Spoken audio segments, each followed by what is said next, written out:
that I took my 6-year-old son one night and went down to a little market, going inside to purchase some things.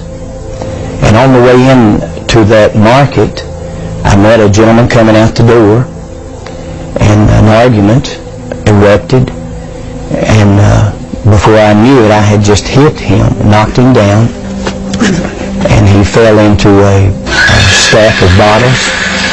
The bottles bursted, and immediately he leaped up with a broken bottle and began to stab at me. I lifted my left arm to try to stop the blow, and the bottle actually severed the biceps muscle, the major arteries in my arm, and I was bleeding to death in just a matter of seconds.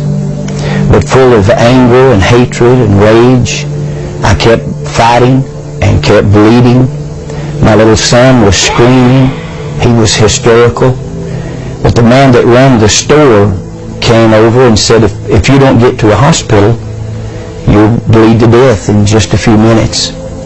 So he actually took me in my own automobile to the hospital, and when we entered the emergency room, I was barely conscious. And as the medical attendants began to work on me, I could hear their voices, and I could hear them saying, "We can't help him. He'll have to be transported to another hospital. Probably will lose the arm." And as they loaded me into an ambulance, my wife had arrived by that time and got in the ambulance with me. But as they pulled out of the parking lot of that hospital, a young paramedic looked down into my face, and I could barely see him. I was so weak. But he said, "Sir, you need Jesus Christ." And I didn't know Jesus. I didn't know what he was talking about.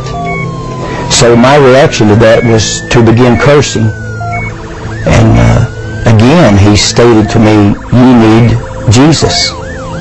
And as he was talking to me, it appeared like the ambulance literally exploded in flames. I thought it had actually gone on. It filled with smoke, and immediately I was moving through that smoke as if through a tunnel. And after some period of time, coming out of the smoke and out of the darkness, I began to hear the voices of a multitude of people screaming and groaning and crying.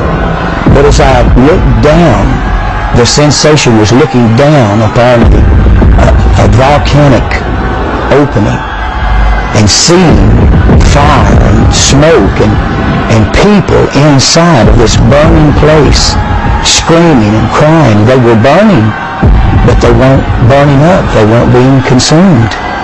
And then the sensation of moving downward into this. But the most terrible part of it, I began to recognize many of the people that I was seeing in these flames, as if a close-up lens on a camera was bringing their faces close to me. I could see their features and see the agony and the pain and the frustration. And a number of them began to call my name and said, "Ronnie, don't come to this place. There's no way out. There's no escape. If you come here, there's no way out." And I looked into the faces of one that had died in a robbery attempt, who had been shot to death and bled to death on the sidewalk. And I looked in the face of 2 others that had died drunk in an automobile accident.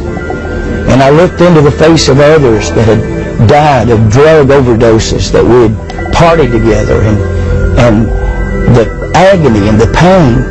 But I believe the most painful part of it was the loneliness. And the depression was so heavy that there was no hope. There was no escape. There was no way out of this place. And the smell was like sulfur, like an electric welder. And the stench was terrible. And as I looked at this, and I felt like there was nothing in this world that could frighten me. My life was wrecked. My marriage was wrecked. My health was wrecked.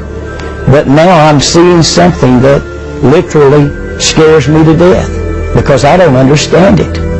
And as I'm looking into this pit, this place of fire and screams and torment, I just fade out into blackness.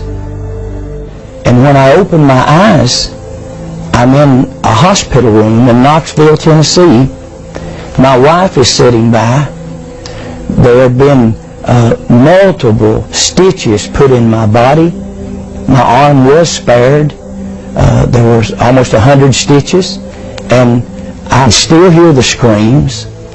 I could still smell the terrible smell. I could still feel the heat, and I could still hear the voices of people that I've known through the years screaming for me to go back. And through the days to come, I tried every way to get that out of my mind.